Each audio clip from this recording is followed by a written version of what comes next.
வணக்கம் மாணவர்களே, மீண்டும் ஒரு குருகுலம் நிகழ்ச்சியினூடாக உங்களை சந்திப்பதிலிட்டு மகிழ்ச்சி அடைகின்றேன். நாங்கள் இன்று தேர்ச்சி மட்டம் 4.6 தாவரங்களை இனப்பெருக்கம் வினைத்திறன் மிக்க ஒரு முறையாக இளைய வளர்ப்பை இனங்காண்ப. மாணவர்கள், இன்று நாங்கள் இளைய வளர்ப்பு என்பது பற்றி ஆராயலாம். அதில் முதலாவது நாங்கள் தாவரங்களின் இனப்பெருக்க முறை. தாவரங்கள் பிரதானமாக 2 முறைகளில் இனப்பெருக்கம். ஒன்று இலிங்க முறை இனப்பெருக்கம், அடுத்ததாக இலிங்கமில் முறை இனப்பெருக்கம் அல்லது பதிய முறை இனப்பெருக்கம் என்று 2 வகைப்படுத்தலாம். தாவரங்களின் பகுதி நாங்கள் ஏற்கனவே படித்துள்ளோம். தாவரங்களின் பகுதியை 2 வகைகளாக பிரிக்கலாம். ஒன்று பதிய பகுதிகள், அடுத்ததாக இலிங்க பகுதிகள். இலிங்க பகுதி மூலம் நடைபெறுகின்ற இனப்பெருக்கம், அதாவது இலிங்க பகுதியாக பூக்களிலே குறி, தம்பம், சூலகம், அதே போல மகரந்த மணிகள் காணப்படும். மகரந்த மணிகள் வடித்து மகரந்த மணியை பிடிக்க அந்த மகரந்த மணி குறியில் விழுந்து அந்த கருக்கட்டல் நடைபெற்று அதன் மூலம் நடைபெறுகின்ற இனப்பெருக்கமானது இலிங்க முறை இனப்பெருக்கம் என அழைக்கப்படும். எங்கள் பாடத்திட்டத்தில் அதை பற்றியான விரிவாக்கம் இல்லை. எங்கள் பாடத்திட்டத்தில் பதிய முறை இனப்பெருக்கம் அல்லது இலிங்க முறை இனப்பெருக்கம், இலிங்க மில்முறை இனப்பெருக்கம் என்பது அதில் அனைத்து முறையும் காணப்படும். இந்த இலிங்க முறை இனப்பெருக்கம், இலிங்க மில்முறை இனப்பெருக்கமானது அல்லது பதிய முறை இனப்பெருக்கமானது 2 வகையாக நாங்கள் பிரிக்கலாம்.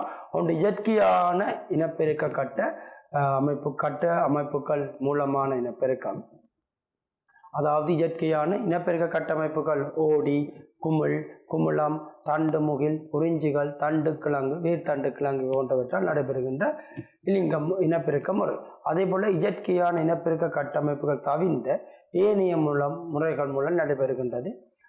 இது மனிதர்களால் மேற்கொள்ளப்படுகின்ற ஒரு முறையாக நாங்கள் இந்த இனப்பெருக்க முறையை சொல்லலாம். பதிய முறை இனப்பெருக்கத்திலே அதில் பிரதானமாக ஒட்டுதல், பதிவைத்தல், இளைய வளர்ப்பு, பதிய துண்டம். தொழில்நுட்பவியலுக்கான விஞ்ஞானம் என்னும் பாடத்திலே இளைய வளர்ப்பு என்பது மிக முக்கியமானதாக ஆராயப்படுகின்றது.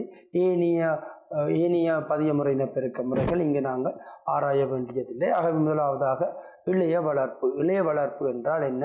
அப்போ தாவரங்களில் பிரதானமாக தண்டி, இலை, வேர் போன்ற அங்கங்கள் காணப்படுகின்றது. அவற்றின் ஆக்கமான இளையத்தை பயன்படுத்தி ஒரு உயிரினத்தை தோற்றுவிக்கின்ற ஒரு செயற்பாடாக இந்த செயற்பாடு விளங்குகின்றது.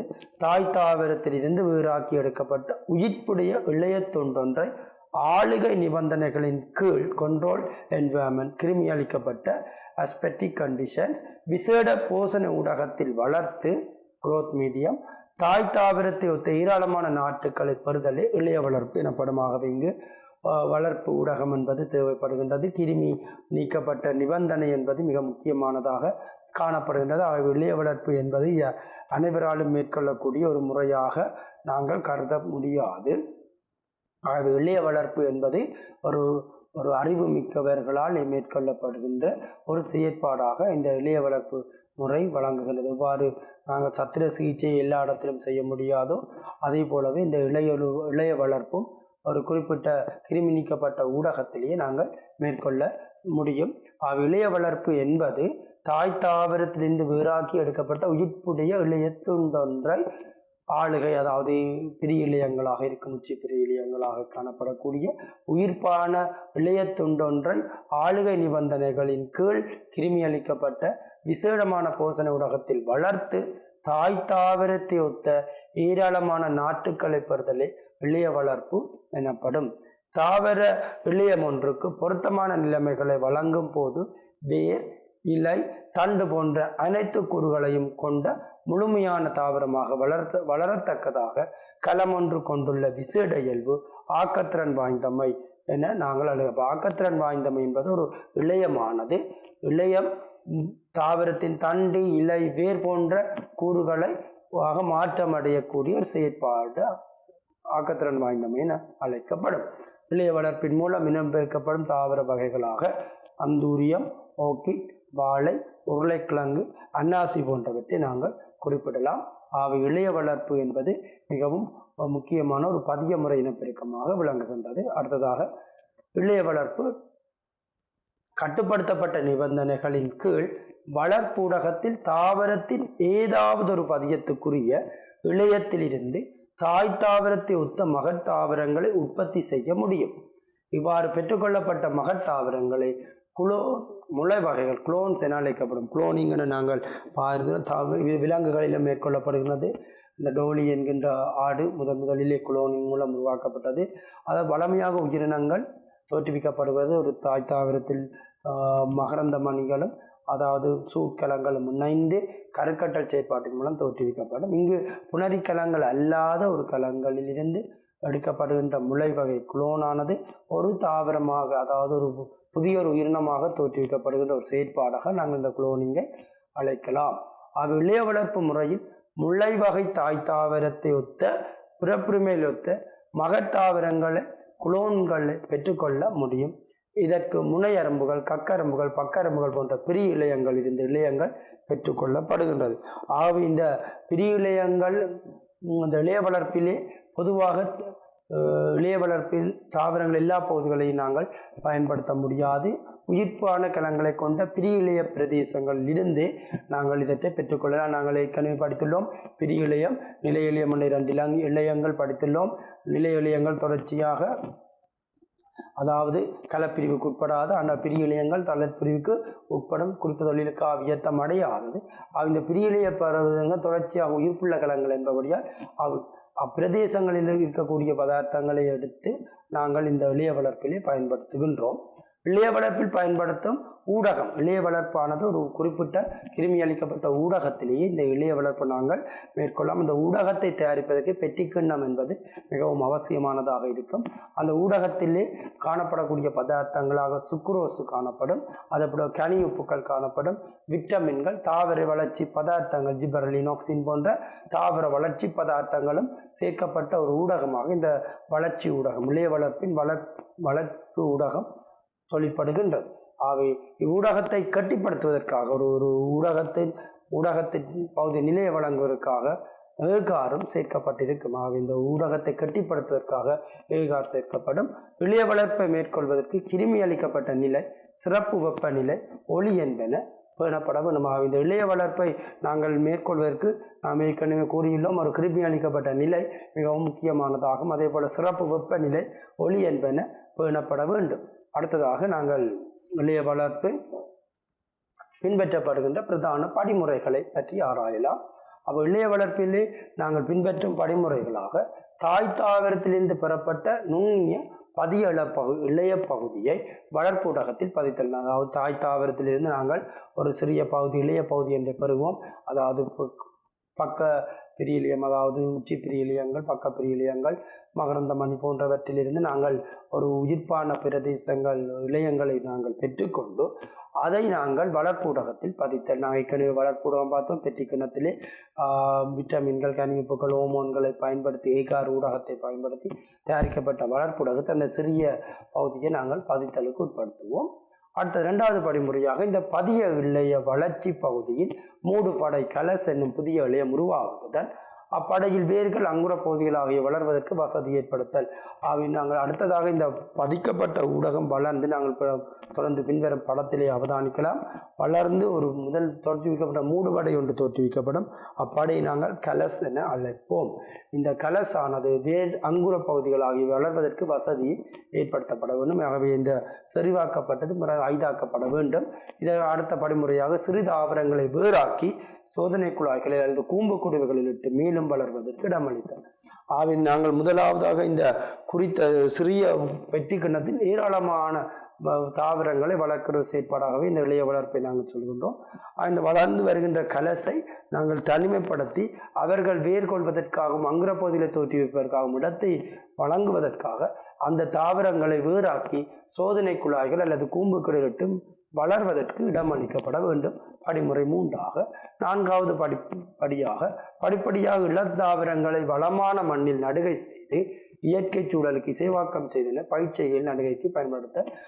இங்கு நாங்கள் கிருமி அளிக்கப்பட்ட ஊடகத்தில் வளர்ப்பு ஊடகத்திலே மேற்கொள்ளப்படுவதனால் உடனடியாக நாங்கள் இவரை மண்ணிலே கொண்டு வளர்க்கப்பட முடியாது.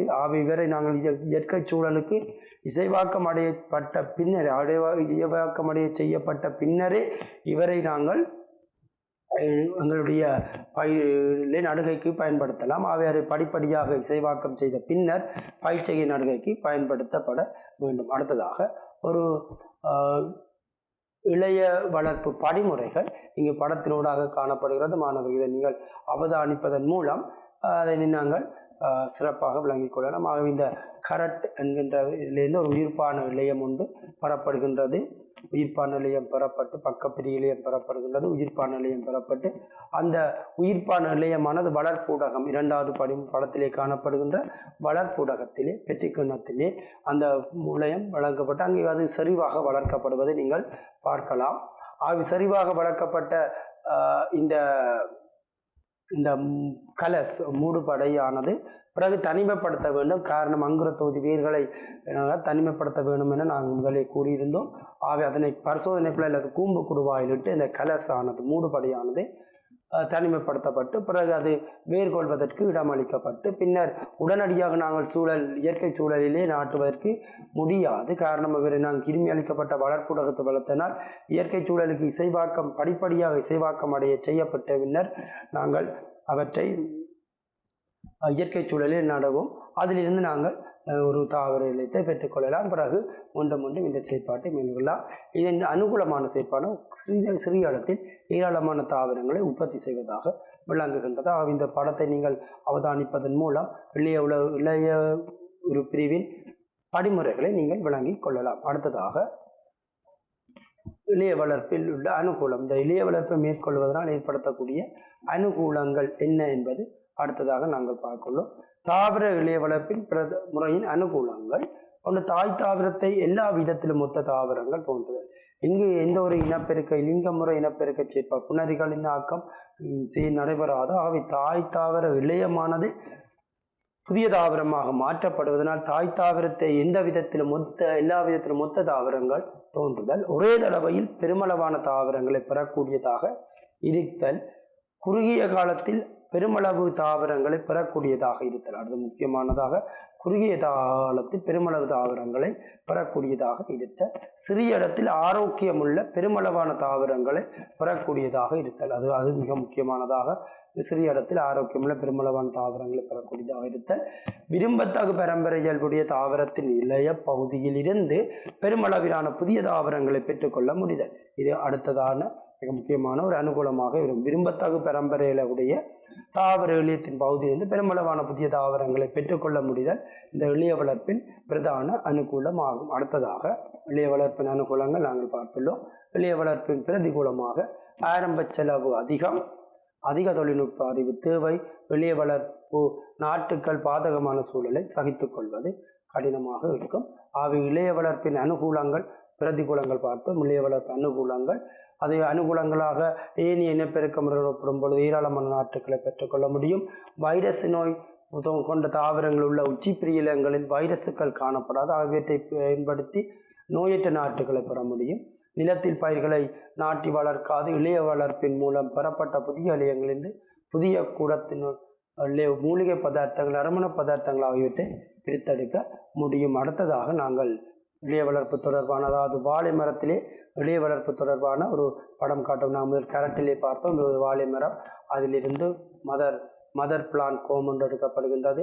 அது இன்குபேஷன் அடைக்காக்கப்பட்டு மல்டிஃபை பெருக்கமடைய செய்யப்பட்டு சீட்டிங் ரூட் போன்றவற்றை நாங்கள் தோண்டி பிறகு வளர்த்து அவரை தனிமைப்படுத்தி வளர்த்தி ஒரு தாவர உணத்தை வாழை மரத்திலும் நாங்கள் இந்த இளைய வளர்ப்பை மேற்கொள்ளலாம். அடுத்ததாக நாங்கள் இந்த இவ்வளவு நேரம் படிப்பித்த இளைய வளர்ப்பை ஒரு வினா தொகுப்பாக பார்க்கலாம். முதலாவதாக இளைய வளர்ப்பு என்றால் என்ன என்பது உங்களுக்கு தெரிஞ்சிருக்க வேண்டும். இளைய வளர்ப்பு எனப்படுவது கிருமி அளிக்கப்பட்ட நிலைமையின் கீழ் வளர்ப்பு ஊடகத்தில் தாவர இளைய பகுதிகளை வளர்த்தலாகும். இளைய வளர்ப்பு எனப்படுவது கிருமி அளிக்கப்பட்ட நிலைமைகளின் கீழ் வளர்ப்பு ஊடகத்தில் தாவர இளைய பகுதிகளை வளர்த்தலாகும். இளைய வளர்ப்புக்கென பயன்படுத்தப்படும் அடிப்படை இளைய வகைகளை தருக. உச்சி பிரியலையாம், இளம் இலைகளின் பகுதி, இளம் தண்டு பகுதிகள், மகரந்த மணிகள், முளையத்தின் பகுதிகள், அரும்புகளாக இளைய வளர்ப்புக்கென நாங்கள் பயன்படுத்தப்படும் அடிப்படை இளைய வகைகளாக உச்சி பிரியலையம், இளம் இலை பகுதிகள், இளம் தண்டு பகுதிகள், மகரந்த மணிகள், முளையத்தின் பகுதிகள், அரும்புகள் போன்றவை பயன்படுத்தப்படுகின்றது. இளைய வளர்ப்பின் போது நடைபெறும் களப்பிரிவு யாது? இளைய வளர்ப்பின் போது நடைபெறுகின்ற பிரதான களப்பிரிவாக இந்த இளையிறு பிரிவு விளங்குகின்றது. அடுத்ததாக மூலத்தாவரம் எக்ஸ்பிளைன் என்றால் என்ன? இளைய வளர்ப்பை ஆரம்பிப்பதற்காக பயன்படுத்தும் இளைய பகுதிகளை நாங்கள் மூலத்தாவரம் என அழைக்கலாம். இளைய வளர்ப்பை ஆரம்பிப்பதற்காக பயன்படுத்தப்படும் இளைய பகுதிகளை நாங்கள் மூலத்தாவரம் என அழைப்போம். அடுத்தது மூடுபடை. கலஸ் என்றால் என்ன? மூலத்தாவரம் பிரிகடைந்து மீண்டும் மீண்டும் பிரிகடையக்கூடிய வியத்தம் அடையாத கலத்தெளிவு மூடுபடை ஆகும். இந்த மூடுபடையிலிருந்து வேறு அங்குர தொகுதிகள் மீண்டும் திரிவடைந்து வருகின்றது. ஆகவே மூடுபடை என்பது என்றால் என்ன என்றால் மூலத்தாவரம் பிரிகையடைந்து மீண்டும் மீண்டும் பிரிகையடையக்கூடிய வியத்தமடையாத கலத்தெளிவு மூடுபடை ஆகும். இளையொரு அடுத்த வினாவாக இளை வளர்ப்பு ஊடகத்தை தயாரிக்க தேவையான பொருட்களை தருக. இளைய வளர்ப்பு தயாரிக்க தேவையான இளைய வளர்ப்பான பெட்டி கிண்ணத்திலே தயாரிக்கப்படும். இதற்குள்ளே நீர், அசேதன போசனை கூறுகள், சேதன போசனை கூறுகள், தாவர வளர்ச்சி பதார்த்தங்கள், சைட்டோகைனின், ஆக்சிஜன், அடுத்தது விட்டமின்கள், ஏகார் ஊடகத்தை வழங்குவதற்காக கார்பன் மூலமாக இங்கு சுக்ரோசு பொதுவாக பயன்படுத்தப்படுகின்றது. இளைய வளர்ப்பிலே வளர்ப்பு ஊடகத்திலே காணப்படக்கூடிய பதார்த்தங்கள் பார்த்தோம். அந்த இளைய வளர்ப்பு ஊடகத்தில் சேர்க்கப்படும் பின்வரும் தாவர வளர்ச்சி பதார்த்தங்கள் பயன்கள். இங்கு தாவர வளர்ச்சி பதார்த்தமாக 2 தாவர வளர்ச்சி பதார்த்தங்கள் பிரதானமாக சேர்க்கப்படுகிறது. ஒன்று சைட்டோகைனின், அடுத்ததாக ஆக்சின் சேர்க்கப்படுகிறது. இந்த சைட்டோகைனின் ஆனது கலப்பிரிவுக்கும் வியத்தத்திற்கும் உதவுகின்றது. தாவரத்தின் கலப்பிரிவுக்கும் வியத்தத்திற்கும் உதவுவது சைட்டோகைன். கலப்பிரிவின் மூலமே அங்கலங்களின் எண்ணிக்கை தொடர்ச்சியாக அதிகரிக்கப்படும். ஆகவே இந்த சைட்டோகைனை நாங்கள் வளர்ப்புடத்தை சேர்ப்பதன் மூலம் இந்த இளையத்தின் கலப்பிரிவினை நாங்கள் அதிகரித்து கொள்ளலாம். அடுத்த ஒக்சின் மூடுபடைந்து வேர்கள் வளரச் செய்வதற்கு பங்களிப்பு செய்கின்றது. இங்கு நாங்கள் சேர்த்த ஒக்சின் ஆனது வேர்கள் வளர்வதற்கு உதவுகின்றது. அடுத்ததாக இளைய வளர்ப்பின் முக்கியத்துவத்தை குறிப்பிடுக. இந்த இளைய வளர்ப்பின் முக்கியத்துவமாக நாங்கள் இங்கு குறிப்பிடுவது யாது எனில் குறைந்த இடப்பரப்பில் அதிக எண்ணிக்கையான நாட்டுகளை பெறலாம். இது ஒரு முக்கியமான ஒரு செயற்பாடாக இந்த இளைய வளர்ப்பு விளங்குகின்றது. குறைந்த இடப்பரப்பில் அதிக எண்ணிக்கையான நாட்டுகளை பெறலாம். குறைந்த காலத்தில் காலநிலை நிலைமைகளின் தாக்கங்களினின்று தாவரங்களை பெறலாம். அவை காலநிலை மாற்றங்களால் ஏற்படக்கூடிய பாதிப்புகளிலிருந்து நாங்கள் இந்த அங்கிகளை குறைந்த காலத்திலேயே பெற்றுக்கொள்ளலாம். உயிருள்ள வித்துக்களை உற்பத்தி செய்யாத தாவரங்களையும் இந்த முறை மூலம் இனப்பெருக்கலாம். அது மிக முக்கியமானது. வித்துக்களை தோற்றுவிக்க முடியாத தாவரங்கள், உயிருள்ள வித்துக்களை உற்பத்தி செய்ய முடியாத தாவரங்களையும் இந்த முறை மூலம் நாங்கள் இனப்பெருக்கத்தை செய்து கொள்ளலாம். அடுத்ததாக வைரஸ் மற்றும் ஒட்டுண்ணிகளின் தாக்கமற்ற ஆரோக்கியமான தாவரங்களை பெற்றலாம். இது மிக முக்கியமானதாக நான் ஏற்கனவே இளைய வளர்ப்பு அனுகூலத்திலே குறிப்பிட்டேன். வைரஸ் மற்றும் ஒட்டுண்ணிகளின் தாக்கமற்ற ஆரோக்கியமான தாவரங்களை பெறுவதற்கும் இந்த இளைய வளர்ப்பு மிக முக்கியமானதாக விளங்குகின்றது. ஒரு மடிய தாவரங்களை பெறலாம். அடுத்ததாக ஒரு மடிய தாவரங்களை பெற்றுக்கொள்ளலாம். அடுத்ததாக சுதேச மற்றும் பண்பாட்டு பெருமானமுள்ள தாவரங்களை பாதுகாப்பதற்கான ஒரு முறையாகவும் பயன்படுத்தலாம். அதாவது அழிவுகளுக்கு உட்படுத்தி கொண்டு ஆபத்துக்குள்ளான இனங்களையும் நாங்கள் இந்த இளைய வளர்ப்பு மூலம் உருவாக்கி கொள்ளலாம். இது இளைய வளர்ப்பில் அனுகூலமாகும். அடுத்ததாக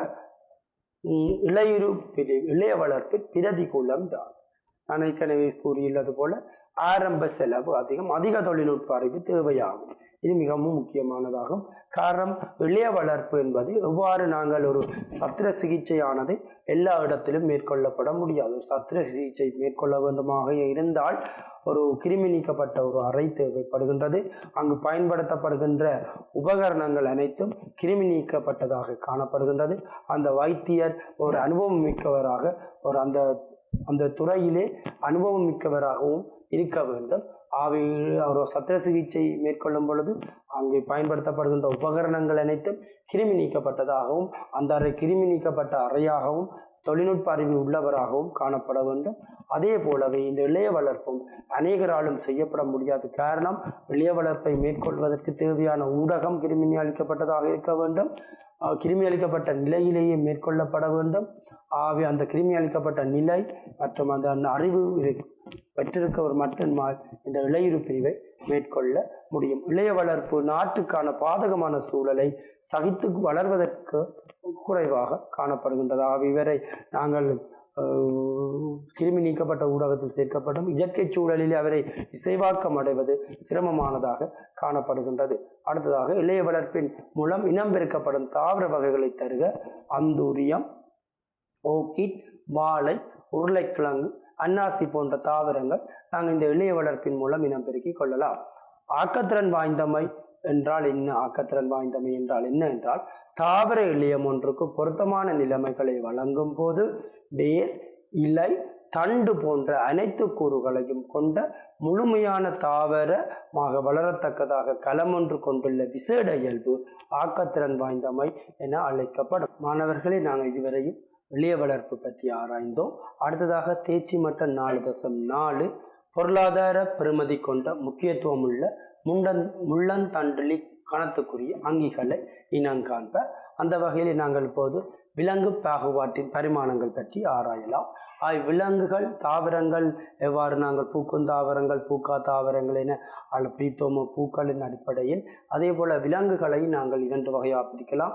முள்ளந்தண்டு என்னும் இயல்பை கொண்டு முள்ளந்தண்டு உள்ளவை, முள்ளந்தண்டு அற்றவை என நாங்கள் 2 வகையாக பிரிக்கலாம். விலங்குகளை பாகுபடுத்தல் முள்ளந்தண்டு கொண்டனவா, முள்ளந்தண்டு அற்றவை என்ற இயல்பு அடிப்படையாக கொள்ளப்படும். முள்ளந்தண்டை கொண்டுள்ள விலங்குகள் முள்ளந்தண்டு லிகள் எனப்படும்.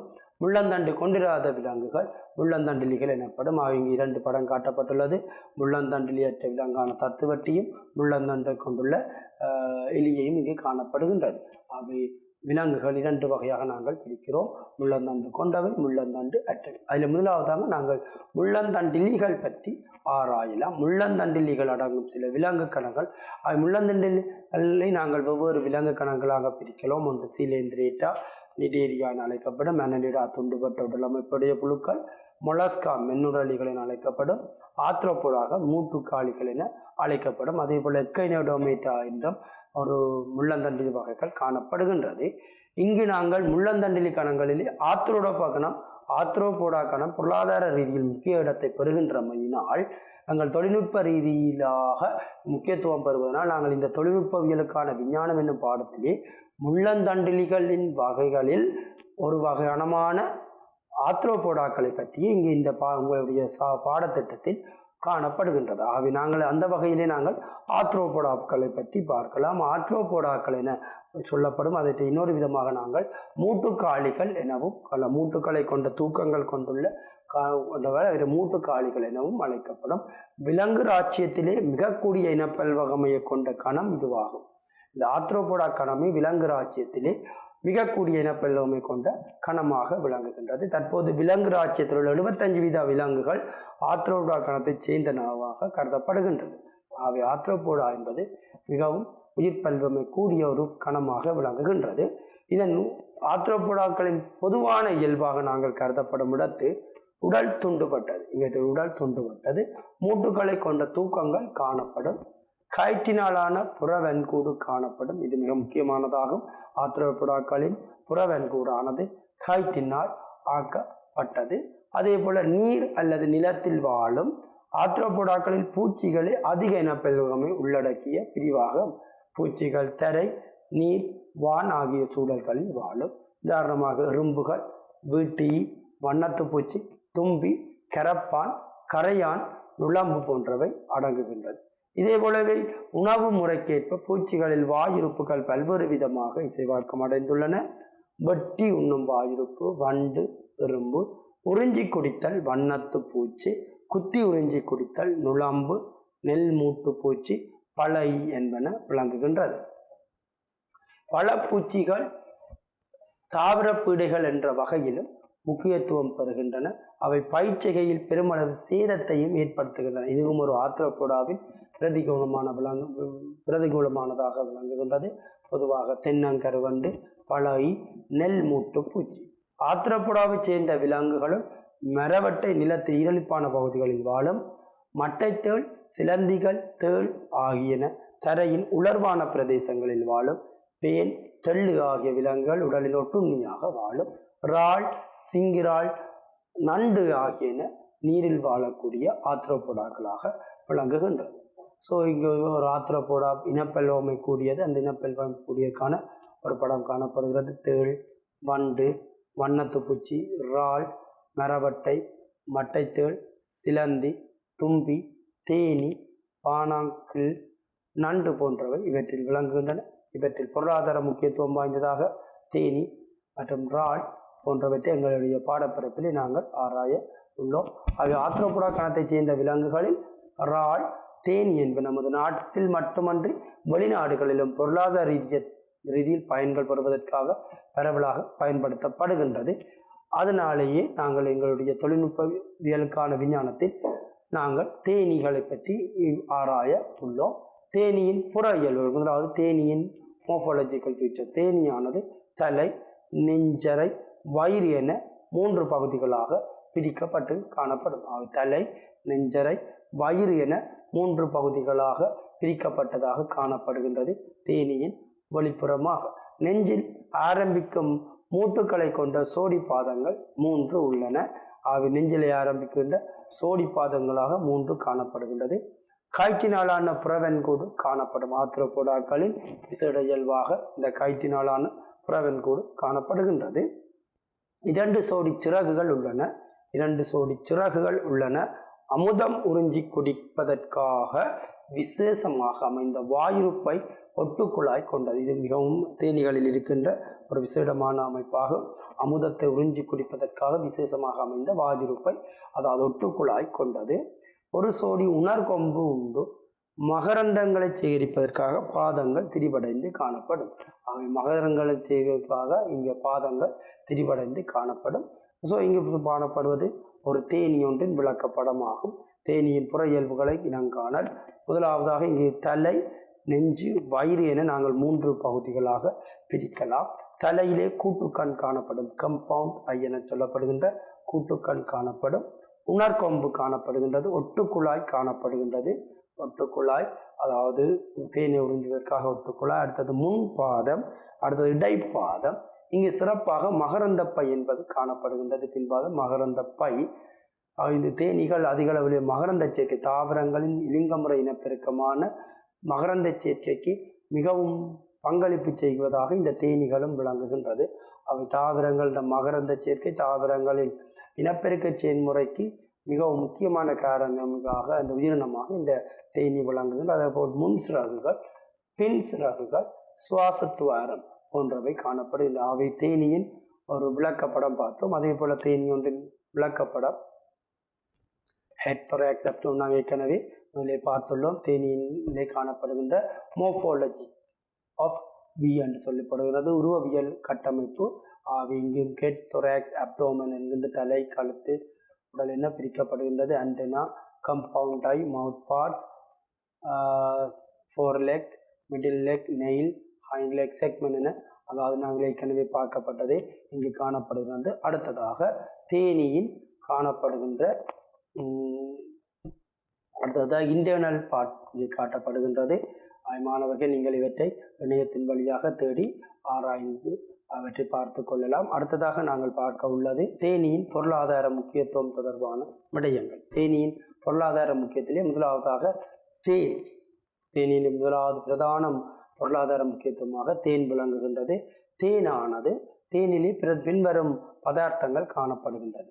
தேனிலே ஃப்ரக்டோஸ் 38%, குளுக்கோஸ் 31%, டெக்டின் 38%, சுக்ரோஸ் 1.5% புரதம் 0.1%, கனி உப்புக்கள் 0.1%, நொதியங்கள் மற்றும் விட்டமின்கள் ஆகும். தேனானது ஒரு முக்கியத்துவம் வாய்ந்த உணவாக அமைகின்றது. நாங்கள் சமிபாட்டு தொகுதியிலே அதிக அளவிலே சுக்ரோஸ், அதாவது சமிபாட்டு தொகுதியிலே சமிபாடு அடையாமல் நேரடியாக பயன்படுத்தக்கூடிய உணவுகளாக நாங்கள் சுக்ரோஸும் ஃப்ரக்டோஸை கொடுக்கிறோம். தேனானது ஏற்கனவே தேனீகள் மூலம் சமிபாடு அடைந்த ஒரு உணவாக விளங்குவதனால் சமிபாட்டு தொகுதியில் இலகுவாக சமிபாடு அடையக்கூடிய ஒரு உணவாக இந்த தேன் விளங்குகின்றது. அடுத்த தேனின் முக்கியத்துவம் பற்றி நாங்கள் பார்க்கலாம். தேனின் முக்கியத்துவமாக இது அதிக அளவிலே பயன்படுத்தப்படுகிறது. ஆயுர்வேத மருத்துவங்களில் அதிக அளவில் பயன்படுத்தப்படுகிறது. உடலினால் விரைவாக அகன்றுச்சப்படும் தன்மை கொண்டு நான் ஏற்கனவே கூறியுள்ளேன். இந்த தேனீகள் ஏற்கனவே தேனானது சமிபாடு அடைந்த நிலையிலேயே பெறப்படுவதன் காரணமாக எங்கள் உடலிலே விரைவாக அகத்துறிஞ்சப்படும். அவை தேனானது எங்களுடைய உடல் சமிபாடு அடைய வேண்டிய தேவையில்லை, நேரடியாக அகத்துறிஞ்சப்படக்கூடியதாக காணப்படுகின்றது. ஆகவே உடலுக்கு பாதிப்பற்ற வெள்ள வகைகளை கொண்டுள்ளது. ஆயுர்வேத வைத்திய முறையில் மருந்தாக பயன்படுத்தப்படும். பரவலாக ஆயுர்வேத மருந்துகளை நாங்கள் தேன்களுடனேயே உட்கொள்வதற்காக பரிந்துரைக்கப்படுகிறது. அவை ஆயுர்வேத வைத்திய முறையிலே மருந்தாக பயன்படுத்தப்படும் இதாக காணப்படுகின்றது. உணவு மற்றும் பான வகைகளுக்கு சுவையூட்டுவதற்காக தேன் பயன்படுத்தப்படுகிறது. உணவு மற்றும் பான வகைகளுக்கு சுவையூட்டுவதற்காகவும் பயன்படுத்தப்படுகிறது. தொண்டையில் ஏற்படும் தொற்றுக்களுக்கு மருந்தாகவும் இந்த தேன் பயன்படுத்தப்படுகின்றது. சுயதொழில் என்ற வகையில் தேனீ வளர்ப்பு முக்கியம். அதாவது தேனை பெறுவதற்காக தேனீகளை வளர்த்து அது ஒரு கைத்தொழிலாக சுய கைத்தொழிலாக பயன்படுத்தப்படுகிறது. இந்த வகையில் தேன் முக்கியத்துவம் பெறுகின்றது. அடுத்ததாக தேனியில் இருந்து பெறப்படுகின்ற தேன்கூட்டில் இருந்து பெறப்படுகின்ற தேனின் மெழுகு. அவை தேனிலிருந்து பிரதானமாக தேன்மை பெறுகின்றோம். அதே போல தேனிலிருந்து தேன் மெழுகின் பயன்பாடுகள் மினுக்கு பதார்த்தங்களை உற்பத்தி செய்தல், மெழுகுதிரி கைத்தொழிலில் பயன்படல். மெழுகுதிரி உற்பத்தியிலே பிரதானமாக பயன்படுத்தப்படுகின்றது இந்த தேனாகும். அடுத்தது பல்கட்டும் தொழில்நுட்பத்துக்கு பயன்படல், ஔடத பூச்சுவைகளை உற்பத்தி செய்வதற்கு பயன்படல், ஆய்வூட பரிசோதனைகளுக்கு ஆதாரப்படியாக பயன்படல். உதாரணத்துக்கு இந்த தவளை அதுகளை வெட்டுவதற்காக நாங்கள் அந்த தவளைகளை மெழுகு படைக்கு மேலே குத்தி அதை நாங்கள் இதன்றி தவளைகளை வெட்டுவது ஆய்வுக்கூடத்தில் பெரும்பாலும் நடைபெறுகின்ற செயற்பாடாகும். ஆய்வுக்கூட பரிசோதனைகளிலும் தேன் மெழுகு அதிக அளவிலே பயன்படுத்தப்படுகின்றது. அடுத்தது பத்தி கைத்தொழில்கள் பயன்படுத்தப்படுகின்றது. நுண்மையான உபகரணங்களை களஞ்சிப்படுத்தி வைத்தலுக்கும் பயன்படுகிறது. அரிமர கைத்தொழில்களுக்கு பயன்படுத்தப்படுகிறது. பல்வேறு பூச்சி வகைகளை செய்ய பயன்படுத்தப்படுகிறது. யுத்த ஆயுதங்களை நீண்ட காலம் சேமித்து வைப்பதற்கு பயன்படுத்தப்படுகின்றது. அதே போல அலங்கார பொருட்கள் உற்பத்தி செய்வதற்கும் தேன் மெழுகு பயன்படுத்தப்படுகின்றது. அவ்விமானவை இதுவரை நாங்கள் தேனீகளின் கட்டமைப்பு, தேனீகள் பயன்படுத்த முக்கியத்துவம், தேன் மற்றும் தேன் மெழுகு பார்த்தோம். அடுத்ததாக ஆர்த்ரோபோடா கணக்கிலே பயன்படுத்தப்படுகின்ற இன்னொரு உயிரினமாக இறால் விளங்குகின்றது. இறால் தலை, நெஞ்சு, வயிறு என பிரிக்கப்பட்ட உடலை கொண்டிருக்கும். நடக்கும் பாதங்கள், நீந்தும் பாதங்கள் என 10 ஜோடி பாதங்கள் காணப்படுகின்றது. இங்கு நடக்கும் பாதங்கள் அதே போல நீந்தும் பாதங்கள் என 10 ஜோடி பாதங்கள் இங்கு காணப்படுகின்றது. நீண்ட ஒரு சோடி உணர்கொம்புகள் உள்ளன. முன்னோக்கி திருத்திய ஒரு சோடி கண்கள் உள்ளன. அவை இறாலிலே அவற்றின் உருவவியல் அமைப்பு தெரிந்திருக்க வேண்டும். இறாலின் அமைப்பை காட்டும் விளக்கப்படம் ஒன்றை பயன்படுத்தி அதன் புறஜல்களை பார்க்கலாம். இறால் ஒன்றின் படமாக நாங்கள் இங்கு பார்க்க உள்ளது. அடுத்ததாக இறால் ஒன்றின் படம். இறால் ஒன்றிலே இங்கு பார்த்தீர்களேயானால் நீந்து பாதங்கள் காட்டப்பட்டுள்ளது, வயிறு காட்டப்பட்டுள்ளது, தலை, நெஞ்சு, வயிறு அவை காட்டப்பட்டுள்ளது. இங்கும் கூட்டுக்கண் காட்டப்பட்டுள்ளது. உணர்கொம்பு சோடி காட்டப்பட்டுள்ளது. அணுக்கால் காட்டப்பட்டுள்ளது. அடுத்தது நடக்கும் பாதங்கள் காணப்படுகின்றது. இதுக்கும் ஒரு இறால் ஒன்றின் அனட்டமி காட்டப்பட்டுள்ளது. நீங்கள் மாணவர்கள் இவற்றையும் நீங்கள் இணையதளத்தினூடாக நீங்கள் ஆராய்ந்து கொள்ளலாம். அடுத்ததாக இந்த இறாலின் பொருளாதார முக்கியத்துவம் பற்றி நாங்கள் பார்க்கலாம். புரதம் சரிந்த உணவாக இது மிக முக்கியமானதாகும். அதிக புரதம் சரிந்த உணவாக இந்த இறால் விளங்குகின்றது. சுயதொழிலாக இறாலை வளர்க்க முடியும். இப்போது இந்த கோழி வளர்ப்பு, மாடு வளர்ப்பு, தேனீ வளர்ப்பு போல இறால் வளர்ப்பும் ஒரு முக்கியத்துவம், சுயதொழிலான இறால் வளர்ப்பு மிக முக்கியத்துவமாக விளங்குகின்றது. அடுத்த ஆய்வுக்கூட தேவைகளுக்கு தேவையான தூய ஹைட்டீனை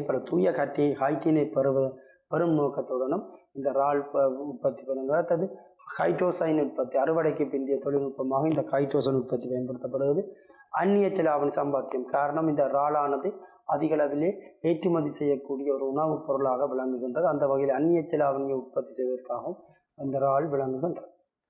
மாணவர்கள் இவ்வளவு நேரம் முள்ளந்தண்டலிகளில் தேன் மற்றும் இறால் அவற்றின் பொருளாதார முக்கியத்துவம் பற்றி ஆராய்ந்தோம். அடுத்ததாக முள்ளந்தண்டுகள் அதாவது முள்ளந்தண்டு கொண்டவைகள் பற்றி நாங்கள் ஆராயலாம். இந்த முள்ளந்தண்டு கொண்டவைகளை மேலும் 5 வகுப்புகளாக நாங்கள் பிரிக்கிறோம். ஒன்று மீன்கள் ஃபிஷஸ், ஈருடவாளிகள் அம்பிபியா, நகருரிகள் டெப்ரிலியா, பறவைகள் லேப்ஸ், முளையூட்டிகள் மெமலியா போன்ற 5 வகுப்புகளாக பிரிக்கின்றோம்.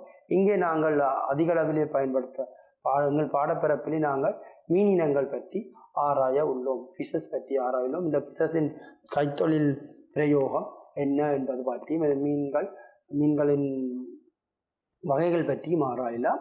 மீன்களுக்குரிய பொதுவான இயல்புகள் எனக்கு தெரியும். இவற்றின் உடல் அறிவுக்கோட்டு வடிவம் கொண்டது, அருவிக்கோட்டு வடிவம் கொண்டது. நீர் நீந்துவதற்கு அந்த நீரோட்டத்தை கிழித்து செல்வதற்காக உதவுகின்றது. உடல் அருவிக்கோட்டு வடிவம் கொண்டது. உடல் ஈரலிப்பான செதில்களால் மூடப்பட்டது. உடலானது ஈரலிப்பான செதில்களால் மூடப்பட்டது.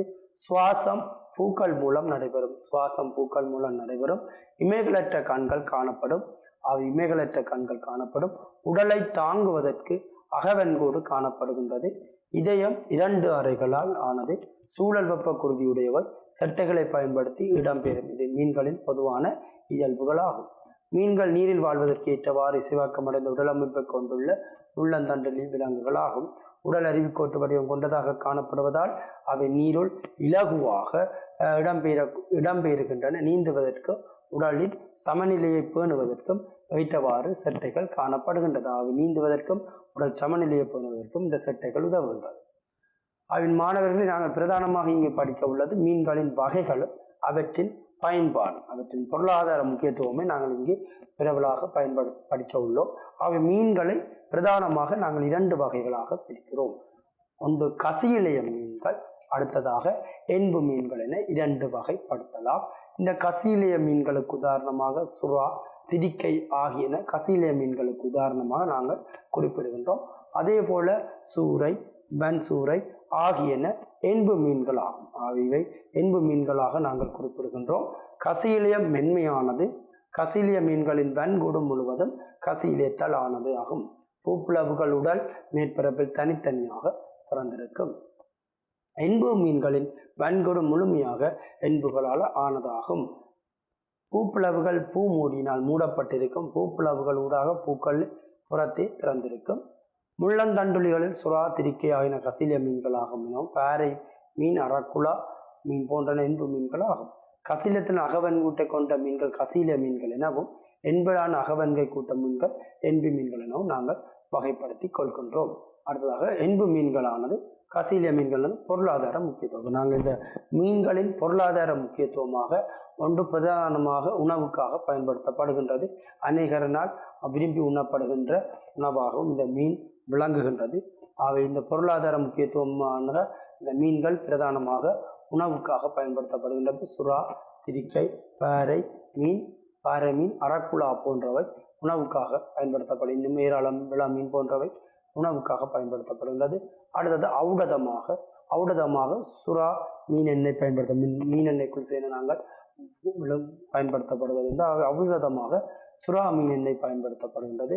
தொழில் வாய்ப்பாக உழுவால் விளங்குகிறது. அந்நிய செலாவணிய சம்பாத்தியம் இதையும் கைத்தொழில் ரீதியில் ஏற்றுமதி பொருளாக பயன்படுத்தப்படுகின்றது. இது அந்நிய செலாவணியாக பயன்படுத்துகின்றோம். இங்கே ஒரு போனிஃபிஷஸ் என்பது என்பு மீனின் புறத்தோட்டம் உங்களுக்கு காட்டப்பட்டுள்ளது. மாணவர்களே, நீங்கள் இணையதளத்தினூடாக இந்த மீன்களின் புறத்தோட்டங்களை அவதானித்திருக்க வேண்டும். உங்கள் ஆசிரியர் கைநூலில் இது வெளிப்படுத்தப்பட்டுள்ளது. மீன்கள் பிரதானமாக தலை, கழுத்து, வாளென பிரிக்கலாம். இங்கே அருவிக்கோட்டு உடல் அமைப்புடையது. அதே போல செட்டைகள் காணப்படும் சமநிலைக்காக. இது ஒரு பொதுவான ஒரு என்பு மீனின் கட்டமைப்பு இங்கு காட்டப்பட்டுள்ளது. அடுத்ததாக ஒரு அனட்டமி, அதாவது மீன்களின் உள்கட்டமைப்பு இங்கு காட்டப்பட்டுள்ளது. இது நீங்கள் அவதானித்தால் மட்டும் போதுமானதாகும். இதில் குறிக்க சொல்லி உங்களை வினாவுக்கு வராது. மாணவர்களை ஒரு அறிவின் நோக்கமாக இந்த என்பு மீன்களின் உள்கட்டமைப்புகளை நீங்கள் அறிந்திருக்க வேண்டும். அடுத்ததாக மீன் ஒன்றின் புறத்தோட்டம் இங்கு காட்டப்படுகிறது. இது கசியிலே மீன் ஒன்றின் புறத்தோட்டமாகும். இங்கேயும் நீங்கள் இந்த மீன்களின் கட்டமைப்புகளை பார்த்து தெரிந்திருக்க வேண்டும். அடுத்ததாக நாங்கள் பறவைகள் பற்றி ஆராயிலும். இந்த உள்ளந்தண்டுள்ள விலங்குகளிலே அடுத்த மிக முக்கிய இடத்தை பறிப்பது பறவைகள் ஆகும். இந்த பறவைகள் தரை, நீர், வான் சூழலில் காணப்படக்கூடிய உள்ளந்தண்டுள்ள விலங்குகள் ஆகும். இவை பெரும்பாலும் தரையிலே காணப்படும் நீர், வான் சூழல் காணப்படக்கூடிய முள்ளந்தண்டுள்ள விலங்குகளாகும். தரை, நீர் அல்லது வான் சூழலில் வாழும் பறவைகளின் பொதுவான இயல்புகள். வானில் இடம்பெயர்க்கேற்றவாறு அருவிக்கோட்டுரு வடிவத்தை கொண்டுள்ளது. மாணவர்கள், இந்த மீனினமும் பறவை இனங்களும் அருவிக்கோட்டுடல் அமைப்பை கொண்டுள்ளது. மீனினங்கள் நீரை கிழித்து கொண்டு பயணிப்பதற்காக அருவிக்கோட்டுள்ளமே, பறவை இனங்கள் வழியை கிழித்து கொண்டு செல்வதற்கான அருவிக்கோட்டுடல் கொண்டது. அதுதான் மாணவர்கள் இந்த மீனை பார்த்து கப்பல் செய்தார்கள், அதே போல பறவைகளை பார்த்து விமானங்கள் செய்தார்கள் என்று சொல்வார்கள். விமானங்களும் அறிவுக்கோட்டுள்ள, அதாவது வழியை கிழித்து கொண்டு சென்று அவை பயணிப்பதற்காக அந்த வேக மாற்றத்தின் காரணமாக விமானங்கள் மேல் நோக்கி எழும்பி பறக்கிறதுக்கு இலகுவாக இருக்கும். அதையும் அறிவுக்கோட்டுள்ள அமைப்பை கொண்டதாகவே இந்த பறவை இனங்களும் மீன் இனங்களும் விளங்குகின்றன. அடுத்தது மூளி விருத்தி அடைந்து காணப்படும் பறவைகள் மூளி விருத்தி அடைந்து காணப்படும். முன்னயவங்கள் பறப்பதற்கு ஏற்றவாறு சிறகுகளாக இசைவாக. இங்கு முன்னவயவம் பின்னவயம் என்று 2 அவயவங்கள் காணப்படும். என்னும் பறவைகளில் முன்னவயவங்கள் சிறகுகளாக திரிவடைந்து காணப்படும். பின்னவயம் நடக்கும், நீந்தவும், இரையை பிடிக்கவும் ஏற்ற முறையில் பின்னவயம் கால்கள் காணப்படும். ஆகவே பின்னவயங்கள் நடக்கவும், நீந்தவும், இரையை பிடிக்கவும் ஏற்ற முறையில் பின்னவயங்கள் காணப்படுகின்றது. அடுத்ததாக கால்கள் செதில்களால் மூடப்பட்டு இருக்கும். இந்த உள்ளந்தண்டுள்ள கால்கள் செதில்களால் மூடப்பட்டிருக்கும். உடல் இறக்கைகளால் மூடப்பட்டுள்ளது.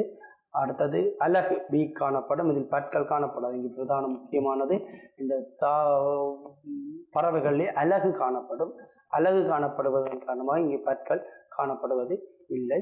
சுவாசப்பைகள் மூலம் சுவாசிக்கும். ஆகிய பெரும்பாலும் சுவாசப்பைகள் மூலம் சுவாசிக்கும் பறவைகள் சுவாசப்பைகள் மூலம் சுவாசிக்கும். 4 அறைகள் கொண்ட இதயம் காணப்படும். இங்கு அறைகள் 4 அறைகளாக காணப்படும். முதல் ஆரம்பத்தில் 2 அறைகளாகவும், பிறகு அடுத்ததாக இந்த இதய அறைகள் முற்றுமுழுதாக பிரிக்கப்படாத 3 அறைகளாகவும், அடுத்ததாக 3 அறைகள், அடுத்தது முற்றுமுழுதாக பிரிக்கப்படாத 3 அறைகளாகவும், அடுத்ததாக 4 அறைகளாகவும் இந்த பறவைகள் 4 அறைகள் கொண்ட இதயம் காணப்படுகின்றது. மாறாக்குருதி, இளஞ்சுட்டு குருதி வெப்பநிலை உடையது. முட்டையிட்டு குஞ்சு பறிப்பதன் மூலம் இவற்றின் இனப்பெருக்க முறையானது முட்டையிட்டு குஞ்சு பறிக்கின்றது. இந்த முட்டையிடும் சில பறவைகளின் முட்டைகள் பொருளாதார முக்கியத்துவம் வாய்ந்ததாக அமைகின்றது. இந்த தாவர விலங்குகள் பறவைகளின் இனப்பெருக்க முறையானது முட்டையிட்டு குஞ்சு பறிப்பதாக விளங்குகின்றது. ஆகவே இவற்றின் முட்டையானது பொருளாதார முக்கியத்துவம் வாய்ந்ததாக அமைகின்றது. அடுத்தது வன்மையான ஊட்டிலான முட்டைகள் இடும். இவை வன்மையான ஊட்டிலான முட்டைகளை இடுகின்றன. பறவைகளிலே உயிர் வாழும் பெரிய பறவைகளாக தீக்கோழிகள் விளங்குகின்றது. அவை தீக்கோழி பறவை இனங்களிலே மிகப்பெரிய பறவை இனமாக விளங்குவது தீக்கோழி ஆகும். இலங்கை காடுகளிலும் நாங்கள் இந்த தீக்கோழிகளை அவதானிக்கலாம். அதே போல மிகச்சிறிய பறவையாக தேன்சிட்டு ஹம்மிங் பேர்ட் அமைந்தது. பறவைகளில் மிகப்பெரிய பறவையாக விளங்குவது தீக்கோழியாகவும், மிக சிறிய பறவையாக விளங்குவது தேன்சிட்டுவாகவும் விளங்குகின்றது. அடுத்ததாக இங்கு உள்ளந்தண்டு விலங்குகளிலே கோழி வளர்ப்பு மிகவும் முக்கியமானதாக விளங்குகின்றது. பறவைகளின் புற இயல்புகள் நாங்கள் ஏற்கனவே பார்த்துள்ளோம். இங்கு கோழி ஒன்றின் அமைப்பு காட்டப்பட்டுள்ளது. இங்கு கோழியின் வீக், அதாவது சொந்து என்று சொல்லுவாங்க, அலகு, கோம், அதே போல தலை, கழுத்து, இறகு, சிறவால், அதாவது இந்த முன்னவயவம் இறக்கைகளாக சிறகுகளாக விரிவடைந்துள்ளது. பின்னவயவம் கால்களாக விரிவடைந்து காணப்படுகின்றது. மாணவர்களை நீங்கள் அனைவரும் ஒரு கோழியை பார்த்திருப்பீர்கள். ஆகவே இந்த கோழியின் புறத்தோற்ற அமைப்பு இங்கே உங்களுக்கு காட்டப்பட்டுள்ளது. கோழி வளர்ப்பு பிரதான பொருளாதார முக்கியத்துவம் வாய்ந்ததாக காணப்படுகிறது. கோழி வளர்ப்பு பிரதான முக்கியத்துவம் வாய்ந்ததாக இருக்கும். கோழி செதில் கொண்ட ஒரு சோடி பாதங்கள், இறக்கைகள் இருத்தல், அவற்றை அழகு காணப்படுகின்றது. இந்த கோழி வளர்ப்பு பிரதான முக்கியமாக காணப்படுவது உணவுக்காக கோழிகள் பயன்படுத்தப்படுகின்றது. முட்டை, இறைச்சியை பெற்றுக்கொள்ளும் முகமாக. முந்தல் ஆரம்ப காலத்திலே நாங்கள் ஊர்கோழிகள் என்று சொல்லக்கூடிய கோழிகள் பயன்படுத்த, இப்பொழுது வளர்ப்பு கோழிகள், அது இறைச்சிக்காக பயன்படுத்தக்கூடிய வளர்ப்பு கோழிகளும் பயன்படுத்த, இறைச்சி கோழி என்று சொல்லி பிராய்லர் கோழிகள் என்று சொல்லுகின்றோம். இது அநேகர்களுடைய ஒரு சிறு கைத்தொழில்களாகவும் இந்த கோழி வளர்ப்பு விளங்குகின்றது. கோழி வளர்ப்பின் மூலம் முட்டை, இறைச்சி போன்ற பொருளாதார முக்கியத்துவமான பெறப்படுகின்றது. இதன் மூலமே உணவுக்காக பயன்படுத்துவதனால் அதிக அளவிலே இந்த கோழி வளர்ப்பு முறை இப்போது பரவலாக நடைபெறுகின்றது. 2வது பொருளாதார முக்கியத்துவமாக பண்பாட்டு முக்கியத்துவமுள்ள இறக்கைகள் கிடைத்தல். இங்கு பண்பாட்டு முக்கியத்துவமுள்ள இறக்கைகள் கிடைத்தல் சுயதொழிலாக மேற்கொள்ள முடியும். நான் ஏற்கனவே கூறிய இந்த இறைச்சிக்காக அதிகம் பயன்படுத்தப்படுவதன் காரணமாக இந்த கோழி வளர்ப்பானது சுயதொழிலாக மேற்கொள்ளப்படுகின்றது. அடுத்தது பீடை கட்டுப்பாடு. பீடைகளை கட்டுப்படுத்துவதற்காகவும் இந்த கோழி வளர்ப்புகள் மிக முக்கியத்துவம் பெறுகின்றது.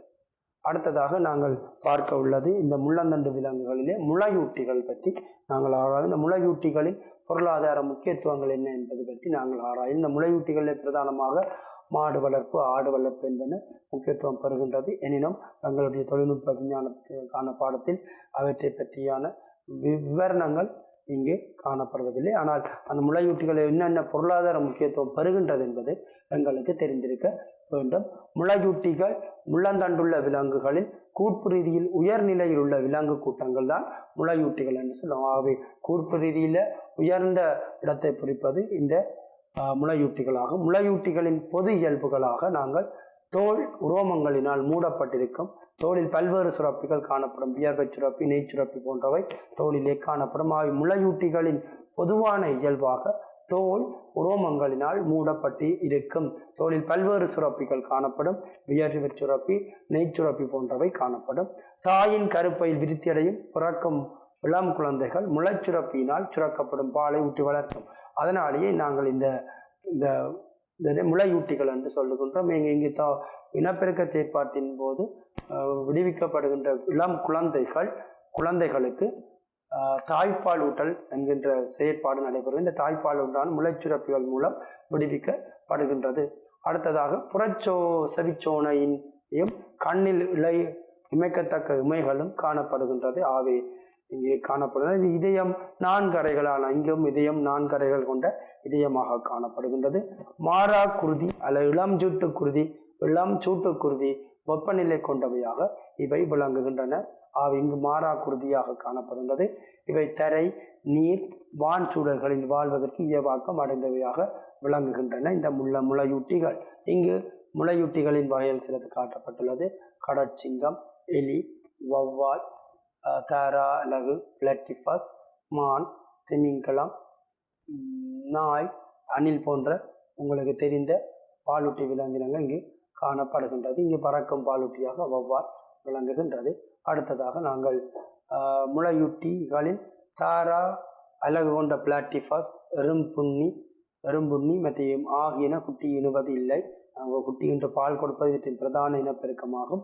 அவற்றிலிருந்து வேறுபட்டதாக இருக்கின்ற முளையூட்டிகள் இந்த பிளாட்டிபஸ், எறும்புண்ணிகள் ஆகியன குட்டி இடுவதில்லை. இவை முட்டையிட்டும் முளையூட்டிகள் ஆகும். முளையூட்டிகளை நாங்கள் பிறகு வகைப்படுத்தணும். பறக்கும் முளையூட்டி, பாலூட்டும் முளையூட்டிகள், முட்டையிடும் முளையூட்டிகள் என்று. அந்த வகையிலே தாரா அலகு கொண்ட பிளாட்டிபஸ், எறும்புண்ணி மற்றும் ஆகியன குட்டி இடுவதில் இவை முட்டையிடும் முளையூட்டிகள் என அழைக்கப்படுகின்றன. அதே போல திமிங்கலம் கடலில் வாழ்கின்ற போதும் அது மீன் என்று அது ஒரு முளையூட்டி ஆகும். அதன் சுவாசங்கம் சுவாசப்பைகள் ஆகும்.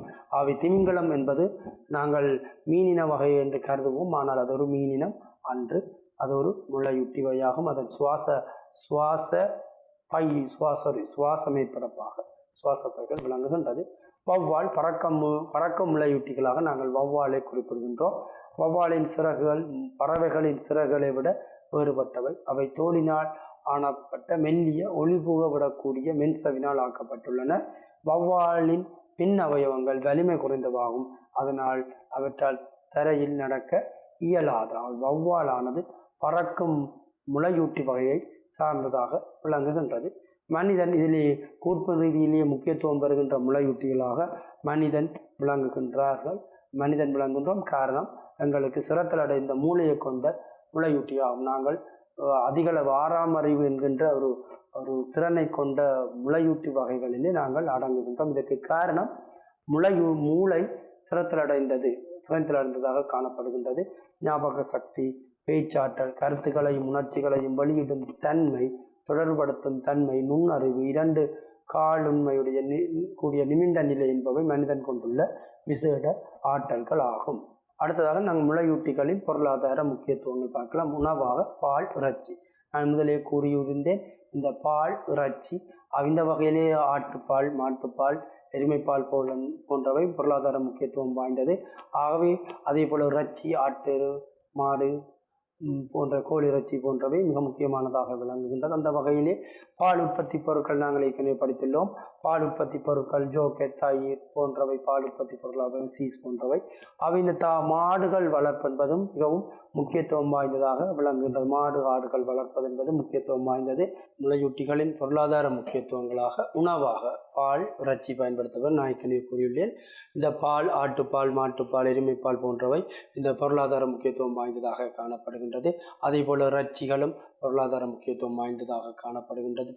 பரவலாக பயன்படுத்தப்படுகின்ற உணவாக விளங்குகின்றதனால் இந்த ஆடு வளர்ப்பு, கோழி வளர்ப்பு, மாடு வளர்ப்பு, எருமை வளர்ப்பு போன்றவை மிக முக்கியத்துவம் பெறுகின்றது.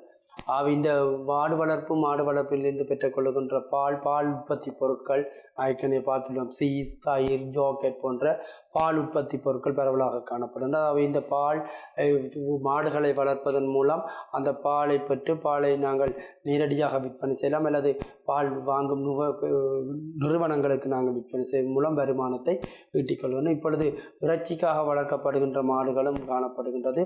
கறவை மாடுகளும், அதாவது மூலச்சேர்க்கை தொழில்நுட்பத்தின் மூலம் இந்த மாடுகளின் இயல்புகளும் மாற்றப்பட்டு காணப்படுகிறது. அதிகளவு பாலை கறக்கக்கூடிய மாடுகள், அதே போல் அதிகளவு இறைச்சியை தரக்கூடிய மாடுகள், இறைச்சி, கோழி போன்றவற்றை நாங்கள் அதிகளவில் உணவாக பயன்படுத்தப்படுகின்ற ஒரு முறையாகவும் அதே மாதிரி பொருளாதாரத்தை ஈட்டக்கூடியதாகவும் இந்த முளையூட்டிகள் விளங்குகின்றது. அதே போல் இந்த முளையூட்டிகளில் இருந்து பெறப்படுகின்ற தோல் பொருட்கள் தயாரிப்பதிலே பயன்படுத்தப்படுகின்றது. அப்போ தோல் என்பதிலிருந்து நாங்கள் பயன்படுத்தக்கூடிய அதிகளவிலான இசைக்கருவிகள் அதிகளவு தோல் உற்பத்தி பொருட்களாக விளங்குகின்றன. அவை அந்த தோலை பதனிடப்படுத்தி அதிலிருந்து நாங்கள் அந்த கருவிகளை பயன்படுத்தி கொள்கின்றோம். அவை இதுவும் ஒரு தொழில் வாய்ப்புகளை ஏற்படுத்துகின்றதாக விளங்குகின்றது. அடுத்த சுயதொழில் நான் ஏற்கனவே கூறியிருந்தேன். இந்த மாடுகளை வளர்ப்பது, ஆடுகளை வளர்ப்பது, கோழி வளர்ப்பது போன்ற சுய தொழில்களை நாங்கள் மேற்கொள்வதன் மூலம் அதிகளவு லாபங்களை நாங்கள் பெறக்கூடியதாக இருக்கின்றது. ஆகவே முளையூட்டிகளின் பிரதான முக்கியத்துவமாக இந்த சுய தொழில்களும் விளங்குகின்றது.